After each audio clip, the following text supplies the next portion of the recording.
Some people want to set up the rat race for themselves with the way that they act, with the way that they think. Some people, might look at their income and say, okay, cool, I can get 5 times on a mortgage. That's the maximum I can get. Let me get that.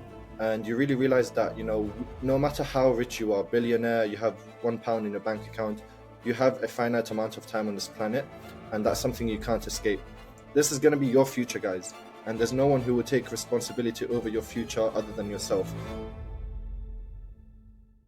So, hey everyone, welcome back to the podcast. It's been a while since I've been on here, but today I've got a really special guest on again. I'm joined by Dr. Hassan Finance, I believe is his handle on TikTok, Instagram, and essentially he is an F2 doctor in the NHS who's been discussing a lot around sort of financial well-being and how the NHS is doing at the moment. And I've been following his posts for quite some time, and I reached out to him and I thought, he'd be a really interesting person to have on the podcast, because I find his opinions and what he's talking about really sort of interesting and really on topic at the moment. So welcome on, Dr. Hassan.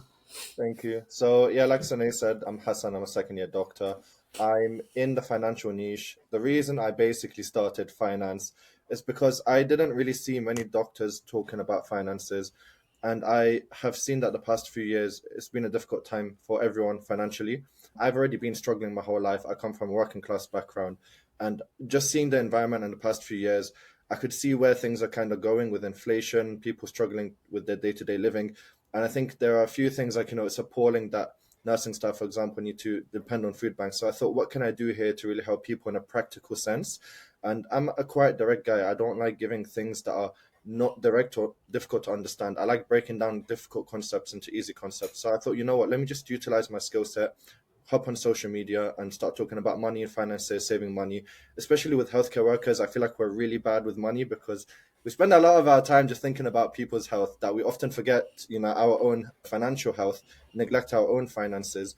And we don't come from the same financial background, I think, as previous, and I'm talking about doctors specifically, same background as previous generation doctors. It's a completely different NHS pension, completely different pay relative to inflation. And therefore, I think now it's not a luxury, to be able to go through your whole medical career without thinking and planning. And that's why I started my finance page.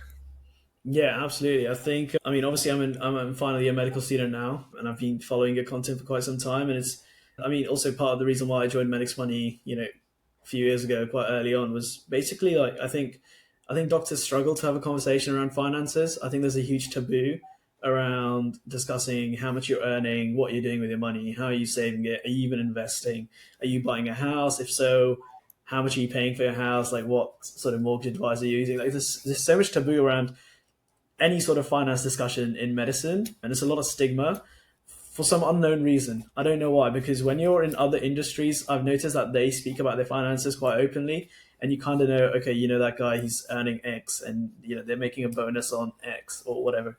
But for some reason in medicine, it doesn't seem to be the case. And you're absolutely right. I think the landscape's changing so quickly, and I think it's really important for medics to be clued in, particularly if you're coming in now, like my generation and your generation of doctors. I think it's really important for all of us to be clued in how to better deal with our finances, and what how can we maximize the return on the money that we have, and how we can do more with less, essentially.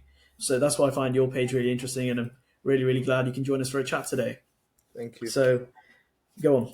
Yeah, so I think definitely there is definitely something taboo about talking about money. I feel like a lot of people feel like it's quite a personal thing, but personal finance doesn't need to be so personal. The thing is, we all come from different walks of life. Some of us have parents helping us out. Some of us are starting completely from scratch. Some of us have caring responsibilities. And these are all things that affect finances. I'm of the thought that, the more open we are about finances, the more we're able to gain knowledge, and then the more we're able to help ourselves as well as others. If you think about it right now, for example, the doctors commonly talk about how much they need their pay restored. I think being completely honest, telling people this is what I earn as a doctor will actually open people's eyes and actually garner more support for doctors. And so I believe transparency is basically the way forward, because it helps us as doctors, helps other healthcare workers, and helps the public also understand how much doctors are earning and what's sort of expected from us from our career.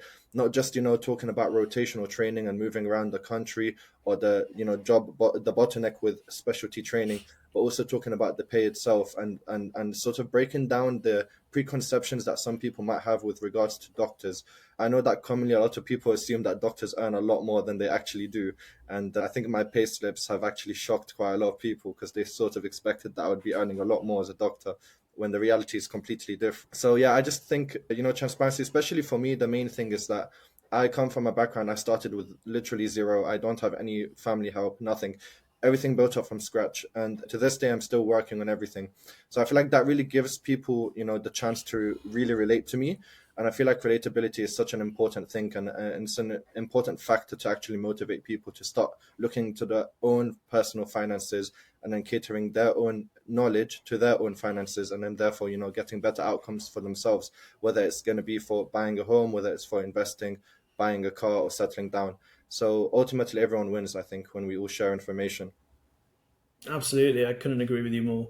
Definitely, I think that's where I think that's where you're doing really, really good work. I think that's what we've been trying to do at Medics Money, is essentially sharing that information so that people can make informed decisions about what to do with their finances and how to set themselves up, not just for now, for the present, but also for the future, and also for their families. Just the long term.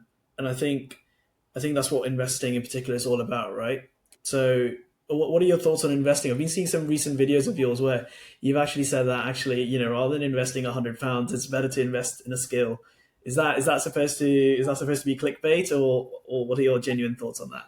So, look, the way I see investing, I think a lot of people get ahead of themselves when it comes to investing. If you're trying to build true wealth, you need to come at it from the right view. A lot of people, when they start to think about investing, they get too carried away, too excited. They start thinking about, okay, what stock do I need to pick? Which one is the best winner? Show me this chart, show me the green candlesticks. And they don't even understand what they're looking at, but they want to chase the winners. Investing is not about chasing the winners as much as it is, and I would say it's more important to avoid the losers. So the thing is, investing, before it is looking at charts and which company and all that, it's you looking within yourself. It's a psychology at the end of the day. And I commonly say it, your mindset will reflect in your bank balance. Doesn't matter how much money you earn, if you win the lottery, your mindset will reflect your bank balance at the end of the day. And this is something that I think a lot of people look over. I know it's not as exciting. I know it's a bit more boring. It's not as fun as you waking up in 2 days and getting 10x your money. But for the people, for the one person who got that 10x, I'm telling you, probably over 100,000 people lost out all their money. And so it becomes very important to hedge and understand the risks that comes with investing. And that's why I take the approach of looking at the behavioral aspect of investing first. And it's why a lot of my finance content, I'm not talking about specific stocks I'm in. I can easily pull up a chart right now and show you that I'm up 80% this year, but I don't do that because I know that it would be irresponsible of me to be talking about the specific investments I have. And at the end of the day, people need to take their own, like, people need to be accountable to themselves when they come to investing. And to be accountable to yourself, you need to understand what you're doing. And to understand what you're doing, you need to regulate your emotion. And to regulate your emotion, you need to learn. And that's why I'm trying to, do the whole social media thing and try to teach people the sort of thinking behind investing and sort of principles. So you can look at £100 and say, oh yeah, like, do you actually? Yeah, I do actually believe investing £100 in yourself to understand how to invest or pick up a skill ultimately will pay you dividends later on in your life. Investing and being wealthy is not only a material thing, it's also the wealth of knowledge that you gain, the wealth of experience that you develop. And those things ultimately make you someone who is a skilled professional. If you think about yourself becoming a doctor, the reason you demand the pay rate you do as a doctor is because you've got specialist knowledge, specialist skills. And that is what pays you the dividend of going through 5 years of medical school. Investing is exactly the same thing. But a lot of people don't look at that, and they just want to see what's flying right now, which stock on Reddit is going to get short squeezed, which one do we go and invest in now and it's going to 10x. This is completely the wrong way. And I think long term, people who do that will end up suffering. And it will actually be the ones who, take the slow, easy steps in the beginning and build up slowly that end up, over the long term outperforming. So yeah, this is why I sort of talk about this whole what would I do if I had £100, it would actually be to invest in myself. And I genuinely do believe in that. Obviously, this is only a one-off example, and I'm not making any suggestion for what people should do. But if I had only £100 one-off lying around, I would probably spend that, trying to invest into myself rather than put into the stock market. Because even if it 10x, that's going to be £1,000. £1,000 is not going to do nothing for me in real terms. So, yeah. Sure. Yeah, that makes a lot of sense. I guess, yeah, when I saw that video, I was a bit like, oh, this is like great clickbait. But then, of course, you've explained it, so it makes a lot more sense. I guess, I mean, with investing, compounding is your friend. And I guess if you do have, the £100 lying around every month, then it's probably better to invest that, right? Because you'll be able to compound that over time and you'll be able to reap the rewards of that. And of course, I totally understand that. I think there is definitely a lot of value in upskilling and diversifying your knowledge and what you can do and adding more strings to your bow, so to speak, because that's what I've been able to do when I first started with Medics Money. I was writing newsletters, then I'm recording podcasts, and now I'm doing a couple other roles. And you just pick up things along the way, and you increase your knowledge. Number one, you increase your experience. Number two, and number three, actually, I've been really fortunate to connect with lots of different people in the space, such as yourself, such as other people behind Medics Money, and so on. And you just get to learn a lot more from their experiences as well, which can put you in good stead for the future, not just financially, but also in terms of career prospects or anything else that you might be looking to do. So I think investing is definitely a very broad term. You can invest in yourself, you can invest your money. And I think both go hand in hand. And it's really important to focus on both, really, Yeah, and I think for you raised a sure. good point as well, specifically. So you mentioned about £100 and £100 a month. I agree with you. One point I really want to talk about is compounding, the compounding effect of money. It becomes easier to make money when you've got more money.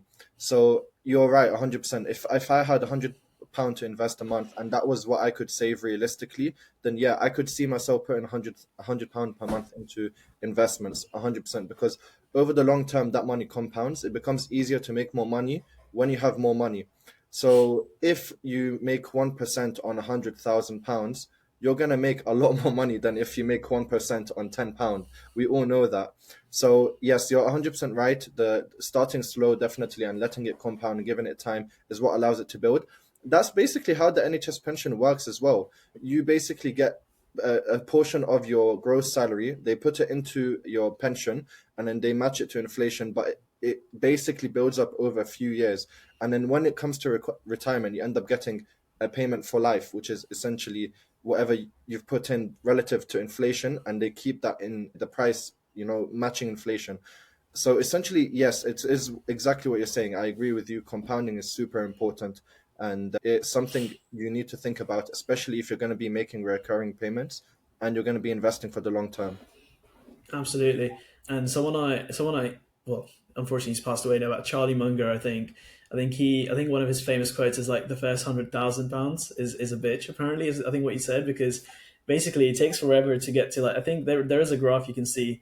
I can't remember the exact numbers. To get to the first 100,000, it takes about 7 or 10 years. But then Yeah. after that, your compound interest, and because of the growth, essentially your portfolio can just work on its own without you inputting anymore. It'll just compound and it exponentially start growing, and then the 250 becomes easier, 500 becomes easier after that, and then fingers crossed, you hit 1 million basically if you manage to save up that much. Yeah, so So if you always see those charts, it always looks like that. Like kind of like our competition ratios right now for specialty training. It kind of just goes up like that. So this is that's the a thing brilliant about comparison. compounding is that it will be very hard to get that first £100,000, but then the time it takes you to get from zero to £100,000, the amount of time it will take you to go from 100 to £200,000 will be less, and then from 200 to 400 will be even less than that. And this is the point. There comes a point where if you invest enough, the dividends or the returns from your investments will probably be more than how much you earn from your job. At which point, some people say, what's the point of even contributing to in my investments anymore? So these are, again, questions you can come up with later in the future in your investment journey.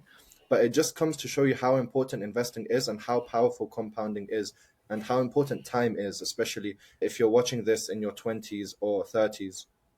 Absolutely. And I'm just going to pick up on another one of your points there about time. So I saw your most latest reel about time, which was about the fact that I think you mentioned, we individuals like yourself and myself, we still work, to earn money, and we give up our time for that. But you made a point regarding how wealthy people who potentially have, millions in their bank actually are buying back time. And that is a very interesting concept because actually people of our age, I think very few people are talking about that. And they don't necessarily, how do I put this? They don't necessarily fully appreciate the fact that we only have finite time, right? And there is a really, really good book, which I came across when I was watching lots of Ali Abdaal videos back in the day, called Die with Zero by Bill Perkins. And it's a fantastic book. And it essentially talks about, well, slightly goes against the principle of investing, but it also talks about how if you do have money and if you do have the ability to enjoy life and spend money accordingly, and maybe go on a holiday with friends or with family, or do something else to enjoy your time basically, then you should do it, because technically your earning capacity and your earning ability goes up as you grow older, particularly if you're working in as doctors. So sometimes it's not necessarily about investing and saving that money. Sometimes it's just about living life and actually just utilizing the money you have to either buy back your time or make the most of the time that you do have. So I thought that was a really, really good rule. And I think more people need to be made aware of the fact that, we only have finite time. And if you're constantly stuck in this rat race, you're not really going to get anywhere. And you're going to just end up being really sad at the end of it, I feel. What do you I think? agree with you. So money is time, and time is also money, and that's why I think if anyone's watched up to this point, it's super important that they get onto the Medics Money Wellbeing course, because actually what they're doing is they're basically offering to save you time and help you invest smarter. Like we've talked about so far, investing is all about your mindset and the way you think. And like you've just said, time is important. We have a limited amount of time on this planet. And I think when you reach a certain level of wealth where, money looks just like numbers on a screen to you, you really do start to value other things. And like I've mentioned in my video today, it was about time. And you really realize that, no matter how rich you are, billionaire, you have £1 in your bank account, you have a finite amount of time on this planet. And that's something you can't escape. And therefore, it becomes so important, especially for the wealthy, when they amass enough wealth, they start to think about other things that are important to them. Family, time, these things really do matter. So I agree, definitely. You've raised very good points. And I think people watching who are serious about their finances should consider looking at the Medics Money Wellbeing course, definitely. Yeah, absolutely. Thank you. And, that reminds me as well, something else that's been going off recently is, this FIRE movement. Have you heard of the FIRE movement? Yeah, Financially yeah, independent, I've preached retire it a lot of early. times. Yeah, What, what are your thoughts on that? I'm curious. Yeah, so the FIRE movement is basically financial independence and retiring early. So, just to make it very easy for people watching if they've not come across the concept, it's basically the concept of you being able to make enough money to just live off of your investments and then hence allow yourself to retire early. Now, you can either fully retire or you can go into partial retirement. If you want to go into partial or full retirement early, you need to look at how much money you need to invest to the point where your investments will give you enough money to just live off of your investments. So for some people, that might be 1 million, it might be £800,000, it might be 1.5 million. That will all depend on what sort of lifestyle you expect for yourself in the future. I'm personally a big, big supporter of the FIRE movement.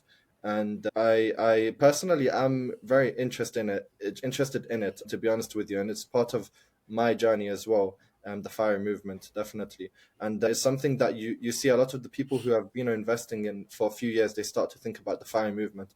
And I think it becomes especially important for our generation to think about, mainly because of the way the pension works. A lot of us are on the new 2015 NHS pension scheme, which is state pension age linked, and we've seen that the state pension age has been increasing.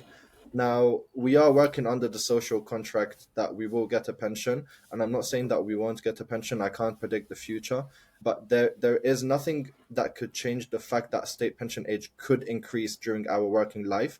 And this is super important to think about, especially if you're going to be working in healthcare for 25, 30, 35 years. So it's super important that you think about alternative means of hedging against this and having wealth put aside so you can allow yourself to retire early and not force yourself into, working into your late 60s, maybe even early 70s, maybe in 20, 30 years' time. For you to then end up settling and being able to retire comfortably. So yeah, I'm a big supporter of the FIRE movement for that reason.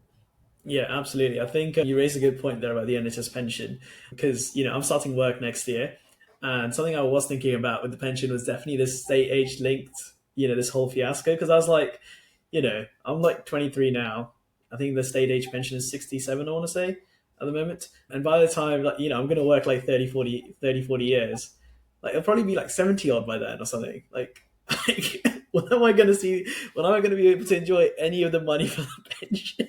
It's So it's going literally to what I was go up thinking to about. 68. It's going to be going up to 68. And the funny thing is, you're right. It's completely valid. Everything you've just said. It's a completely valid fear, and there's nothing that can really stop that from happening over the next 30 years. This is the thing. Like if you think about in investing, usually the short term is what you're not able to predict. Where's the stock going to go in the next 2 weeks, in the next 2 months? That's super hard to predict. If you look at a good company and you say 10 years, 20 years, yeah, you can generally say it will probably be bigger than where it is now. You can probably say that generally Google will be bigger than it is now in the future in 10 years. But when it comes to your pension, this is something that can, I don't think there will ever be a future where we see state pension age go down.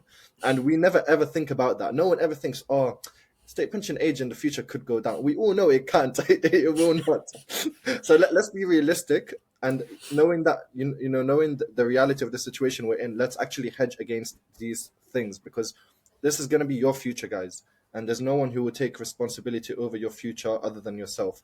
So Yeah, again, super absolutely. important, It's super like I important. was like, the things I enjoy doing are, for example, like watching cricket. I was like, if I want to go watch like India play, like, and if I need some funds for it, I'm like, I'll be like 68. Like, I don't know how much flying and things I'm going to do at that age. Like, I'll probably have like other things to be worrying about, maybe. Like, it's so scary, right? And I think you raise a very good point, and I think it's definitely something to consider.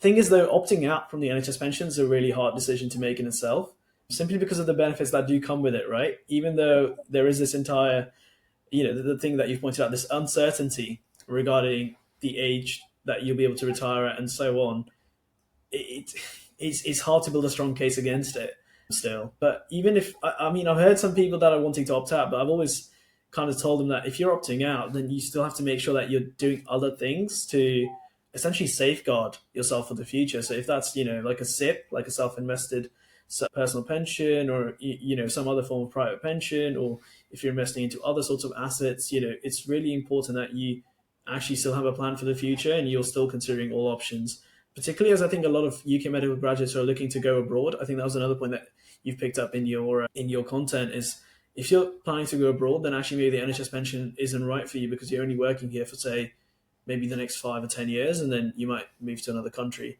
which might either have a better pension offering or might have a completely different system where you might be able to utilize your money better. So you definitely do need a plan. You can't just opt out of your pension and just take that money and live in the moment. You're basically messing yourself over twice doing that. So with opting out of the NHS pension, you don't. The thing is, you only get the money that you would have contributed. You're not getting the money that the NHS would have contributed. That's the first thing. Secondly, with the NHS pension, so this is the thing, that it's like a golden handcuff. It's a metaphorical handcuff. They make it good enough to the point where you're okay opted in, but they make it good enough to the point where you really need to think hard about opting out. Okay, and this is like a good way for them to chain you to the system, essentially. So the thing is with the NHS pension is you're getting inflation protected income for life. Now, if you live a long life after retirement, you would definitely 100% get your money's worth of out of the NHS pension. And then there's also the fact that you can pass it on to your family if you, let's say, God forbid, you pass during your training, or let's say during your working life, your family could get your pension. So there are benefits to it. The main thing is, though, is that some people will say that I would rather just get out of my NHS pension and invest that money. The thing is, the NHS pension is very tax efficient because the money is being taken before you get taxed. So if you're gonna take your NHS pension out, you're gonna firstly get that money back that is being taxed, and then you're gonna try and make the return on that money from the investments. But you already firstly got taxed by that point, and the second, you don't know where the market is gonna go in the future. If we enter a 10-year recession and you go and you're in your 60s and you're close to retiring, and we enter a recession, you're cooked. You're done. that plan that you thought was done. So this the good thing Painting a about very getting bleak subscription picture is there. that it protects you from those things. That said, I do understand where people come from. If they're like, if it was me, and I'm 100% sure I'm never coming back to the UK, I'm never practicing medicine here, I would pull out of my pension for me personally, because I I wouldn't need the pension in the UK. I wouldn't want it anyways. I would just take out that money and just keep it. But for other circumstances, it's very complicated. And I actually say that this is where you probably need a financial advisor, especially if you are someone who's got multiple streams of income. You don't necessarily need your pension, or you need it, but then you're thinking about going part time during your career. Maybe you want to have children, or you just want to work part time. You want to understand how it's going to affect your pension. This is where you need someone who really understands doctors' finances. And again, that's why I'm really happy that I've partnered with you guys, Medics Money, and really happy that you guys are offering the well-being course, because you cover all of these sort of things and you have access to people that doctors can reach out to that understand doctors' finances. So it's a great thing you guys are doing. Yeah, I mean, well, it's part of why I joined the team. I think going back to where we started right at the start of the conversation, it's really important to have these conversations, and I'm glad we can have you on today to discuss this, because people of our generation, people of my age and your age, like we really need this information. And like I still go through medical school, and there's many people that I talk to, and they sometimes a bit unaware, or not necessarily setting themselves up well. And it's really important that we are sharing this information so that they can be as best prepared as possible. I just want to go back to the fire movement really briefly. So obviously you're a preacher of the fire movement. It's something you said you follow. It's a movement you're part of.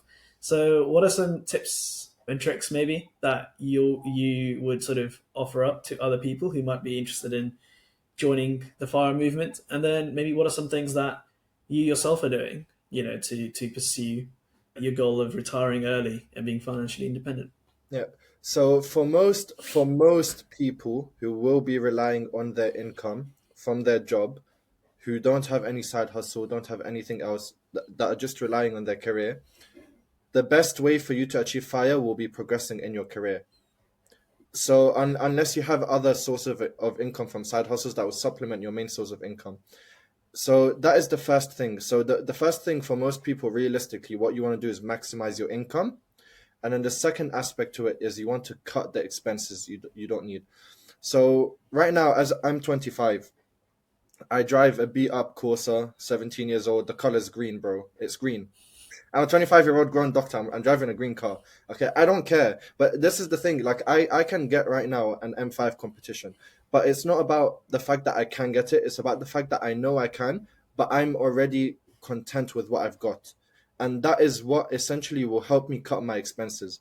If I felt the need that I needed to go on 4 holidays a year, I felt the need to upgrade my car right now. I felt the need to get the highest possible, mortgage on a house that I can buy, then I will always be in, a slave to the debt that I set up for myself. People talk about the rat race. Some people want to set up the rat race for themselves with the way that they act, with the way that they think. Some people, might look at their income and say, okay, cool, I can get 5 times on a mortgage. That's the maximum I can get. Let me get that. You've set for yourself your own rat race now. You're basically in servitude of that debt now. And because of that, it will be difficult for you to end up retiring early if all your money is going onto loans and all of these sort of things. So the second thing I really preach is cutting your expenses. The first thing is maximizing your income, and then the third thing is having a plan. Because once you know what's coming into your bank and what's coming out of your bank, you need to know what you're going to do with that money. Otherwise, what are you doing? Why are you saving? What's the whole point of everything you're doing? So this is where it becomes super important to really get in tune. We're going to talk about the FIRE movement here. Understanding the FIRE movement. You can get so many resources for free, guys.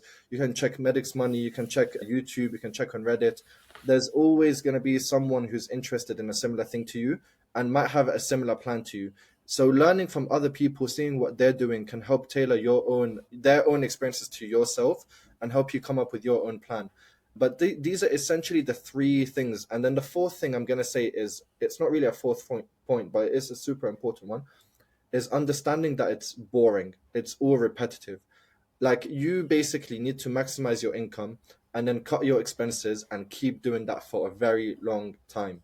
And that some people don't, they hear that and they're like, Bro, that sounds dead, bro. That sounds long. Like I can't hack that for 10, 15, 20 years. I get that, bro, but that's not the point. You don't need to do that for so long, and you don't need to do it at the detriment of, cutting away from your life. So me, for example, I don't, cut my expenses so much to the point where it affects my life.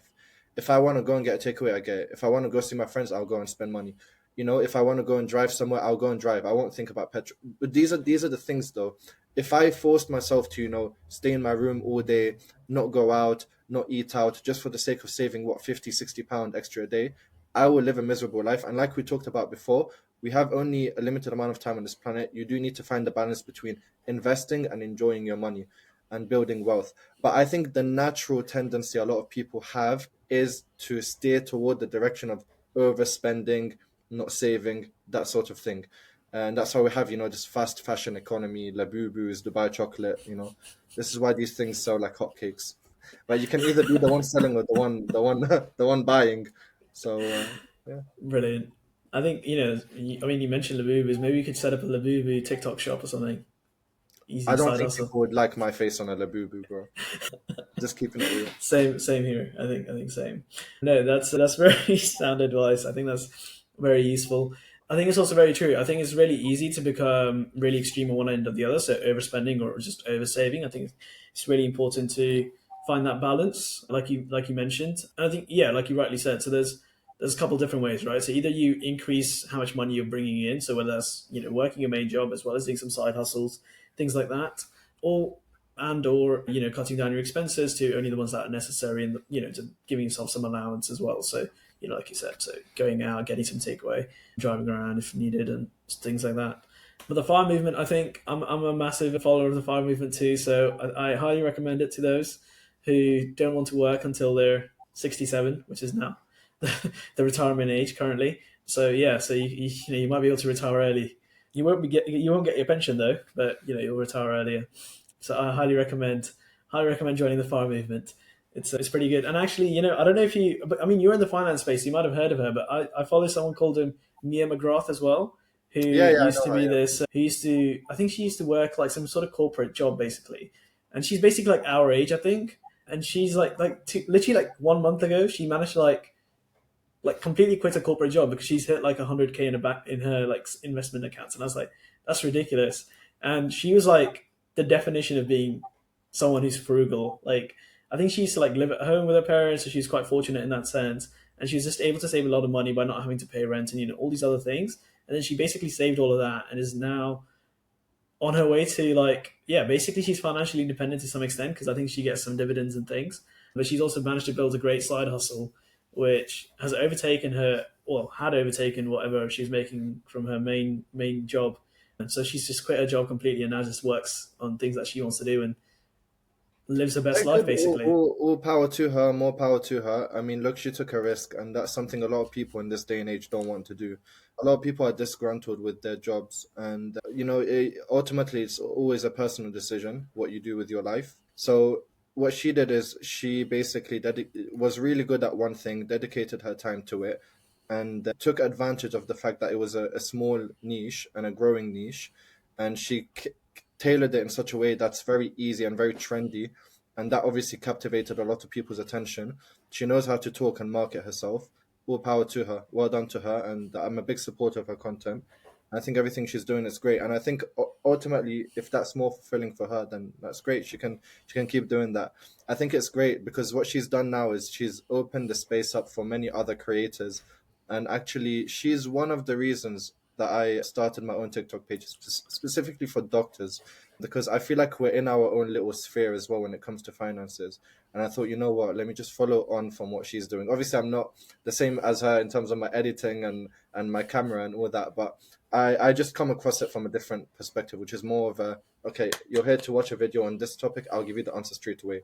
So, yeah, good. More power Yeah, to yeah, absolutely. More power to her.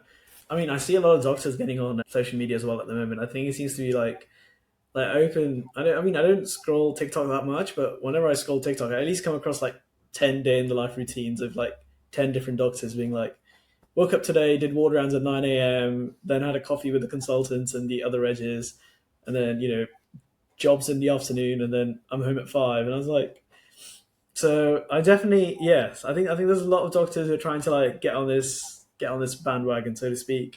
It'll be interesting to see how many of them make it, because there's obviously a lot of people now, and it's like getting really hard to choose, because it's becoming a very, I think the medfluencer space, is I think what a lot of people call it, is getting very crowded very quickly, because there's so many people trying to do it. So I think if you are trying to do that, just on a side note, I think if you are trying to do that, I think it's really important to find a niche that you can excel in, that's not too crowded. And also, finally, I think, and probably the most important fact is you're actually passionate about. Because I think if you're not passionate about whatever content you're creating, I think you'll just run out of steam very quickly, and you won't get anywhere. Your videos won't be as good as your competitors who are passionate, and your audience probably won't enjoy that content either. So I think that's really, really important. I think Dr. Hassan will probably agree with that. It's really important. Yeah, definitely. I think there's nothing wrong with going into a niche that a lot of established medfluencers are into. And I don't like talking about medfluencers because I don't even consider myself as a medfluencer. I feel like a lot of people do consider me as one, but I don't like that title at all. The thing I would say is if you're trying to get onto social media and grow into social media, first to go into a niche that a lot of people are not in, and then basically you need to have a selling point. The thing is, what a lot of doctors are looking for on social media is sort of educational things. I think things that are either educational or relatable is what doctors like. That's why you see comedy do really well amongst doctors, because we have like a type of humor that only we relate to as healthcare staff, or educational stuff. So the stuff I'm doing, the finance stuff, this is what really gets medics engaging.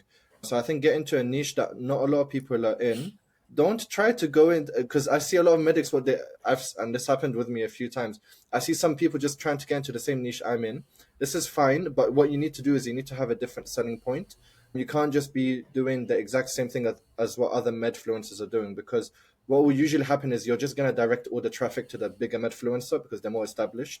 So if I was starting a TikTok page again, what I would do is basically look at a niche that I don't think any doctor is in and try to have a selling point, whether it's my personality, whether it's my filming, whether it's my editing skills. And the other thing you want to be understanding as well, by the way, I don't do it, but I'm gonna preach it, is understanding how the different social media platforms work. The demographic you get on Instagram is different to the ones that you get on TikTok. TikTok is very fast scrolling, get to the point, tell me quickly type of content. On Instagram, when you have an established page, people stick around, they tend to follow you, watch your stories, engage more with you. Whereas TikTok can be hit and miss. So you can see a TikToker with 500,000 subscribers getting 1 or 2 thousand views per video. Whereas on Instagram, the same post will get them maybe 40, 50K views. So you really need to understand that the different social media platforms work differently. But again, this is an advantage that you have being someone who's in their 20s and a doctor. You just need to take advantage of it and take that first step. I can tell you right now, and I know what a lot of people say is they're worried about what other people think. I literally just posted, I did not care at all what people were thinking. I was just like, look, this is a good niche. I'm interested in what I talk about. And I think I have value to add to people's lives. Let me just post and see where it goes. And that's it. So don't over worry about what people tell you or how people comment. Don't expect anyone to support your social media page in the beginning. There's a lot of this like sort of snakery thing where people just sort of look at other people and they're like, okay, so you watched my video, why weren't you following and liking? It's like, it doesn't matter. These are not, ultimately at the end of the day, who you want on your social media page are the people who are interested in your content, not your friends who are, going to support your page in the beginning. Because if you tell your friends, watch my, TikTok page or Instagram page in the beginning, what will happen is a lot of the interest will be from them being curious, not as much as they are interested in your content per se. So let the social media market and find your audience and continue to post. Don't be, shy or anxious about what other people will think. Try to get into a niche that a lot of people are not in, and then try to market yourself. For me, I chose my personality. I know my personality. I just, I talk to you very casually or very formally and then slap you with a line that you didn't expect and get you laughing, stuff like that. So this is how I would go about it now if I was starting over again. And if anyone's watching and interested in starting their own social media page, that is what I would advise to you. That's very sound advice. Completely agree. I mean, I'm just a viewer, so but as a viewer, I think what you said resonates with me, and I totally agree with everything you said. Brilliant. So I guess like only the last thing that's kind of coming to my mind now, which is an interesting point that I just want to briefly talk about is the upcoming resident doctor strikes. Well, first of all, will you be participating in said strikes? So I cancelled my BMA membership, but I will be striking. I don't think a doctor is worth less than they were in 2008 in real terms. And we're talking about retail RPI, we're not talking about CPI, two different things. Our student loan is based on RPI, and still based on RPI, doctors are still below where they should be. I don't think it's an achievement that we've gone to 2020 levels or COVID levels. That is not an achievement in my eyes. This is just us reversing the past few years of erosion, but there's still a lot of erosion left to go. I think I mean, I don't want to get into the whole politics with the BMA. I think there's been a bit of lack of transparency the past few months. I think that when the government was saying, no, we don't have any more money for this year, the BMA was sort of trying to go around it from the back door. And I think this was the wrong approach. I think you need to, go with what your union members voted for. We all support the BMA. We're all ready to strike. And our interests aligns with the BMA, and it's the BMA who's meant to represent us. So when we vote to strike, for pay only. This is what should be put forward for the members. I don't know how much impact any strike will have in November and December. I don't imagine it will be that impactful, mainly because of momentum. And I think there's a lot of distractions going on right now, whether it's scope creep or whether it's to do with the unemployment. Ultimately, as doctors, you don't have as much leverage, especially as more and more of you get unemployed. And governments aware, these people are very aware of that. They are very aware. These are intelligent people. They know exactly what they're doing. So it becomes very important for the union to really stand up for the union members. And I think it's super important that we're, able to continue to put forward the point that we don't think that we're worth less than we were in 2008. And this, by the way, goes to every single person who works. Forget me as a doctor, forget you as a future doctor, nurses, train drivers, binmen. When you're being offered pay that is below inflation, you are de facto being told that the value of your labor is worth less than the price of things going up around you. That to me doesn't sit well. I don't think working as a doctor now in 2025, I'm worth less than my colleague at the same level would have been in 2008. And if anything, I think medicine is getting more complicated. We're seeing more older comorbid population. The waiting lists continue to go up. And because of that, doctors are facing even more increasing pressures. And therefore, it's in the best interest of, the government, the NHS, and the public for us to retain our doctors and pay them appropriately. And I think that's basically the crux of the matter. And therefore, yes, I'm going to 100% vote yes to any strike regarding pay, regarding specialty training places, and I will be striking for that 100%. Yeah, it's a really delicate situation, isn't it? It's also a vicious cycle because, like, yeah, the competition ratios came out this year. Those are horrific. There's doctors who are basically applying for jobs and not able to get in because there's not enough space, which links to the specialty competition ratios. There's the pay conversation which is going on at the moment, and not just pay. Actually, there's an entire conversation around just the infrastructure, just workforce morale, and also like just patient welfare. Really, like it's so multifactorial, and it's all just like crumbling down around us. Like it's all just yes, it's not looking too good, is it, in that sense? So no, it's good to hear that you're striking for your own future as well as mine. Thank you very much, Dr. Hassan. Really appreciate it. Yeah, it'll be interesting to see what happens in November, and even if the strikes even go ahead, because they might have some discussions in the next couple of weeks, and then go from there. But no, it's been a pleasure having you on today. Thank you so much for sharing, your content with us, sharing your wisdom and your knowledge. I found it really useful listening to you, and I'm sure our listeners have found it really, really useful too. So, guys, that was Dr. Hassan. Please follow him on all platforms. I believe he's on YouTube, TikTok, Instagram. Correct me if I'm wrong. And it's just Dr. Hassan Finance on all of them, I believe. Yeah. Thank you so much, Dr. Hassan, for coming on. No worries. Thank you, Sonny. Appreciate it.